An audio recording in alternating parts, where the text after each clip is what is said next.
Et si le destin mettait la bonne personne sur votre chemin au mauvais moment? Lorenzo était un puissant milliardaire, entouré de luxe, mais condamné à un vide que tout l'argent du monde ne pouvait pas combler. Pas d'héritier, pas de famille, pas de véritable but. Jusqu'à ce que, dans un acte impulsif, il monte dans un train.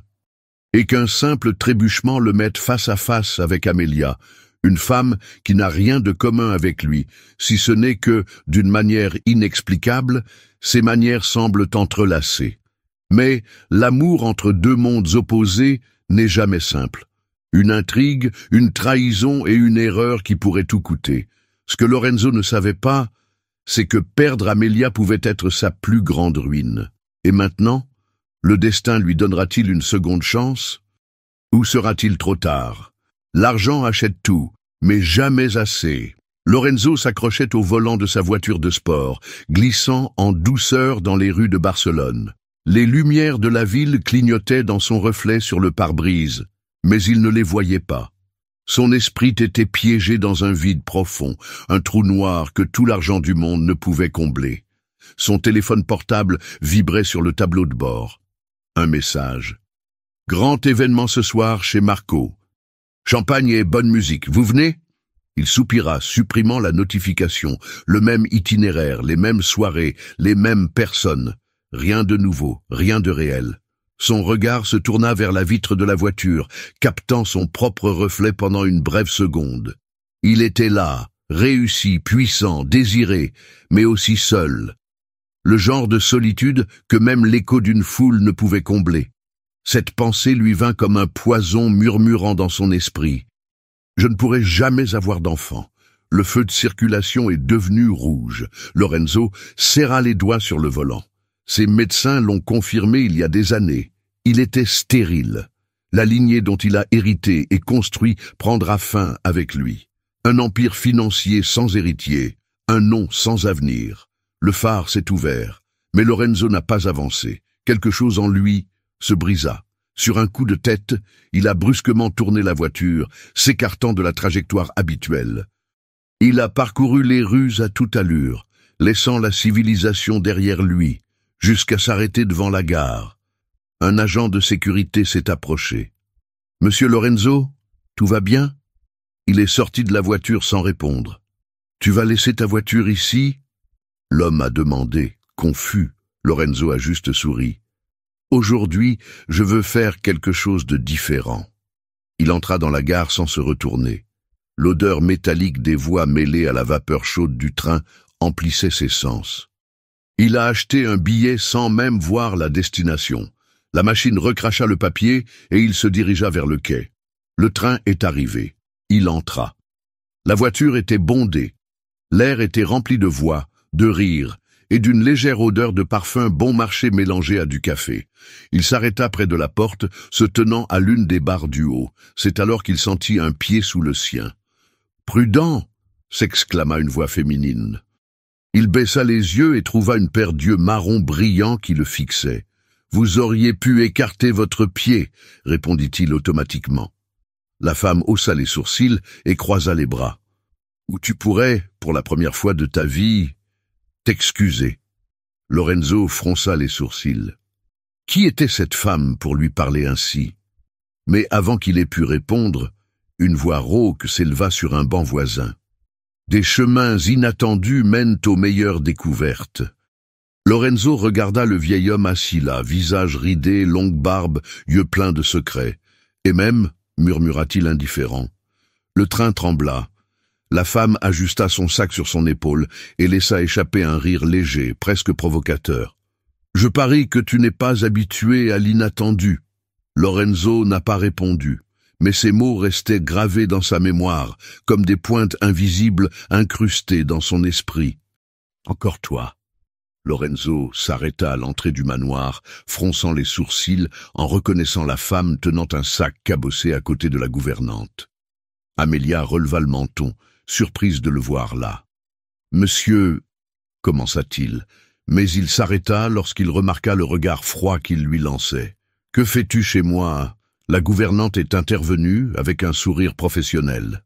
« Monsieur Lorenzo, voici le nouvel employé que nous avons embauché pour le service domestique. » Lorenzo la regarda de haut en bas, comme s'il regardait une pièce égarée. « Bien !» murmura-t-il, en se détournant sans rien dire d'autre. Amelia plissa les yeux, mais resta silencieuse. Ce soir-là, alors qu'il terminait sa première corvée, la gouvernante lui tendit un plateau en argent. « Vous emporterez le repas de Monsieur Lorenzo dans sa chambre. » « Je » Amelia a haussé les sourcils. « Oui, quittez simplement le plateau et partez sans faire de bruit. Il déteste être dérangé. » Amelia soupira en ramassant le plateau. Alors qu'il montait les escaliers, il hésita un instant avant de frapper légèrement à la porte. Aucune réponse. Il poussa lentement la porte. Lorenzo sortit de la salle de bain, vêtu seulement d'une serviette. Son regard rencontra le sien instantanément. Pendant un instant, le silence entre les deux fut absolu. « Encore toi ?» répéta-t-il d'un ton plein d'ironie. « Croyez-moi, ce n'était pas mon choix, » répondit-elle en posant le plateau sur une table. « Hein, tu me suis ? Ne t'inquiète pas, millionnaire, tu n'es pas si spécial. » Un sourire sarcastique joua sur les lèvres de Lorenzo. « Intéressant. Une femme de ménage avec de l'attitude. Et un patron qui ne sait pas dire merci. » Avant de pouvoir répondre, Lorenzo hésita. Poitrine serrée, respiration irrégulière. Il tendit la main vers la table de chevet, cherchant quelque chose. « Tu vas bien ?» Il ne pouvait pas répondre. Le monde semblait tourner. Amelia courut vers lui en lui tenant le bras. « Oh, votre inhalateur, où est-il » Il montra le tiroir. Elle l'ouvrit rapidement et prit le petit appareil, le pressant contre ses lèvres. « Respire » murmura-t-il. « 1, 2, 3. C'est tout. » Lorenzo inhala le médicament, sentant un soulagement parcourir ses poumons. Ses yeux rencontrèrent les siens, pour une fois sans arrogance. « Merci. » Amelia hocha simplement la tête. « Ah, tu crois vraiment qu'il va te regarder ?» Amelia se retourna et trouva Béatrice, la gouvernante, appuyée contre le comptoir de la cuisine avec un sourire venimeux. « Ce n'est pas pour ça que je suis ici. » Béatrice fit un pas en avant, faisant semblant d'ajuster la manche de son uniforme. « Bien sûr, mais vous savez, Lorenzo n'aime pas les gens qui dépassent les limites. Il valorise la discrétion. » Amelia pinça les lèvres, mais ne répondit pas. « Oh, tu sais ce qu'il aime ?» continua Béatrice en baissant la voix. « Famille, enfants. » Amelia fronça les sourcils. « Comme ça, il va être père. Sa future épouse est enceinte de jumeaux. Il souhaite préparer sa chambre pour ce moment privilégié. » Amelia cligna des yeux, surprise. « Est-ce qu'il va avoir des enfants ?»« Oui, mais pour l'instant c'est un secret. » Béatrice sourit. « Et comme il te fait confiance, je pense que ce serait bien si tu décorais la chambre toi-même. Une surprise. » Amelia hésita, puis sourit. « S'il aime les enfants, cela va l'émouvoir. » Béatrice pencha la tête, satisfaite. Quelques heures plus tard, Amelia a terminé les derniers ajustements. La chambre de Lorenzo respirait désormais la douceur.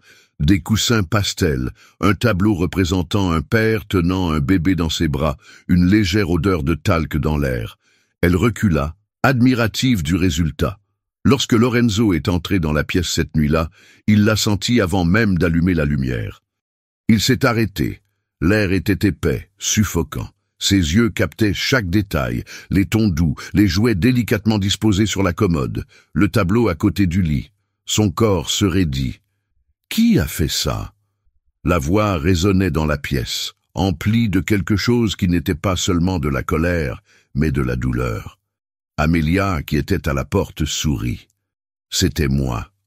Lorenzo se tourna lentement, ses yeux sombres brûlants. « Toi, je voulais faire quelque chose de spécial. Quelque chose qui, pour m'humilier, le sourire d'Amelia disparut. « Quoi ?» Lorenzo fit un pas en avant. « Comment oses-tu plaisanter avec ça ?» Elle fronça les sourcils. « Je ne plaisante pas. Tu savais. » Sa voix trembla. « Tu savais que j'étais stérile. » La phrase resta suspendue dans les airs comme un coup invisible.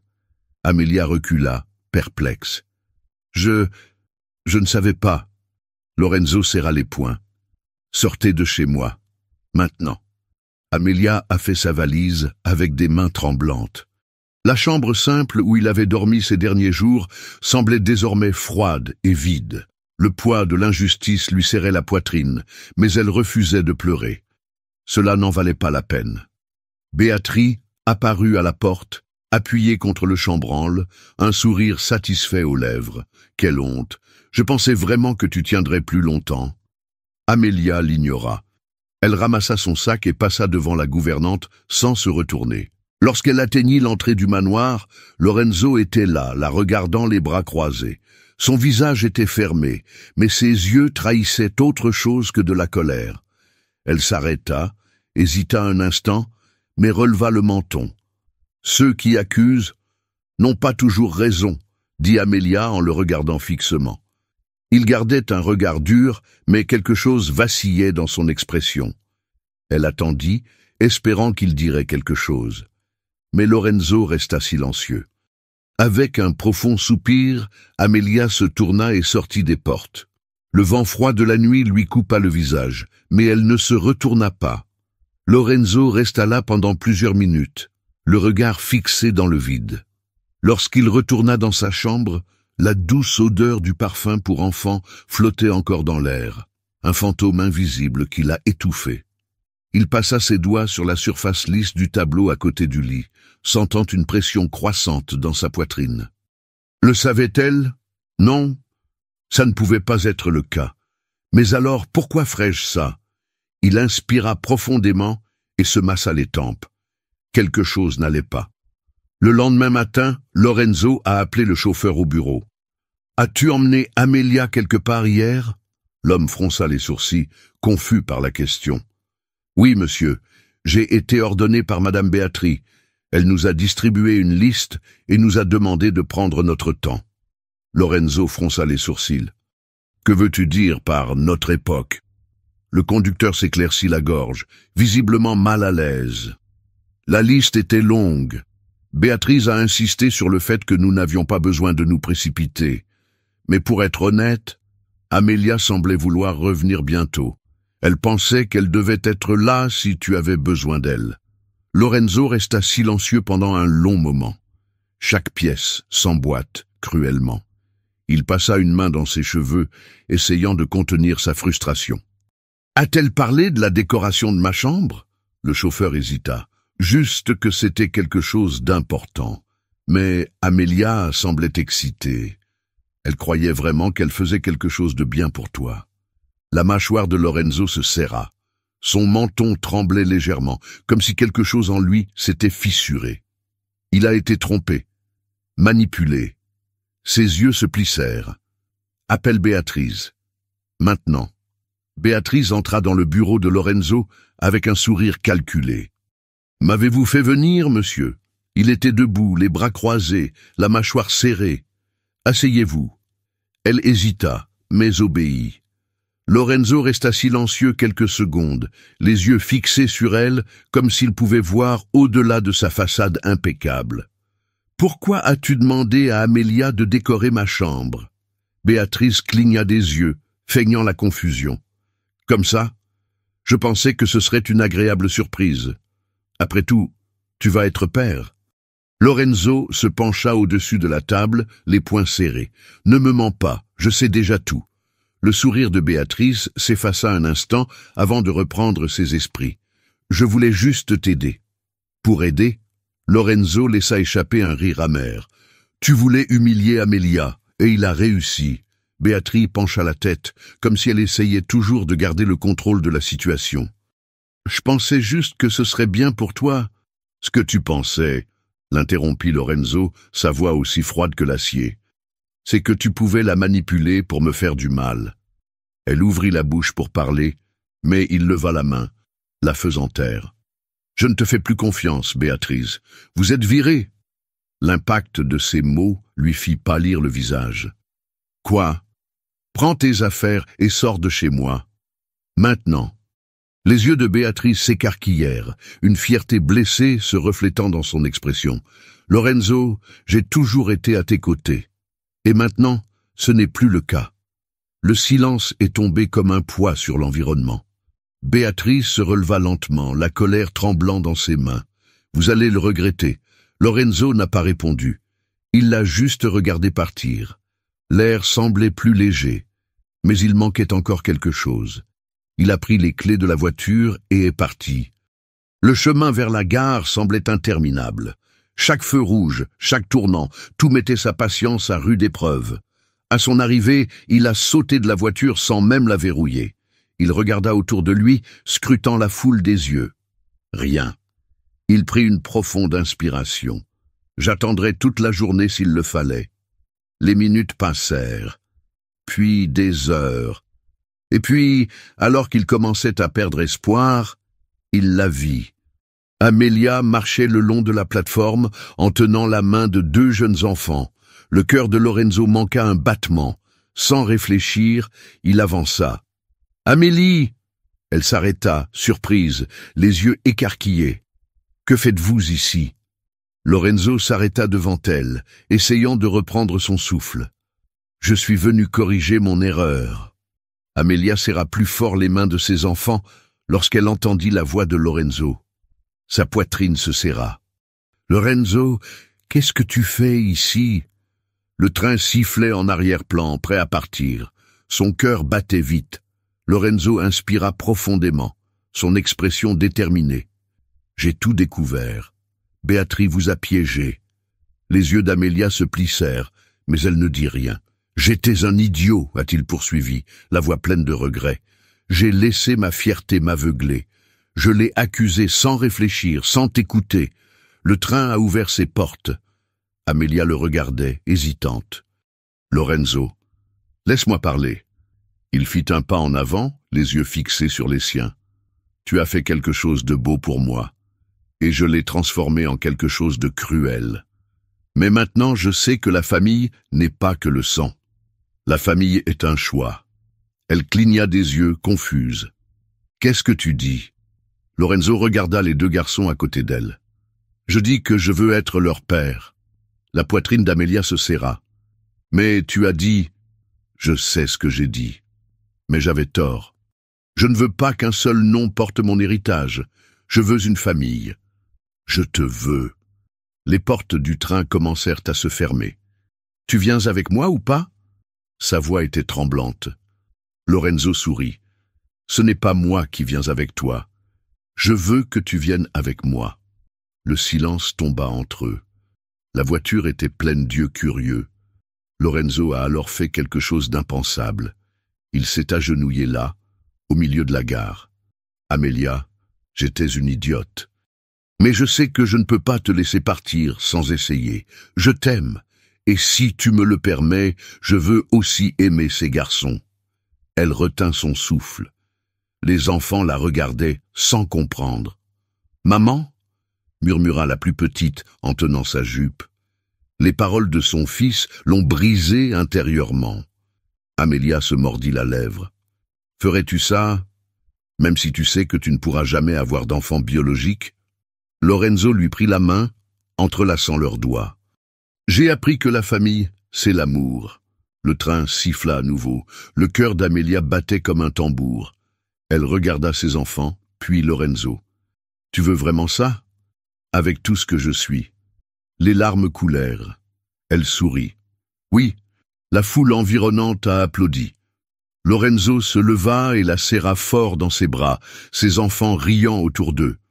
Les passagers à l'intérieur du train les regardaient, certains souriant, d'autres émus. Le conducteur, voyant la scène, a maintenu la portière encore un moment avant de finalement la refermer. Et maintenant, Amelia murmura contre sa poitrine. Lorenzo lui prit doucement le visage. « Maintenant, nous construisons notre famille ensemble. » Il regarda les garçons. « Que penses-tu du retour à la maison ?» Les petits souriaient et hochèrent la tête. Là, entre arrivée et départ, un nouveau départ est né.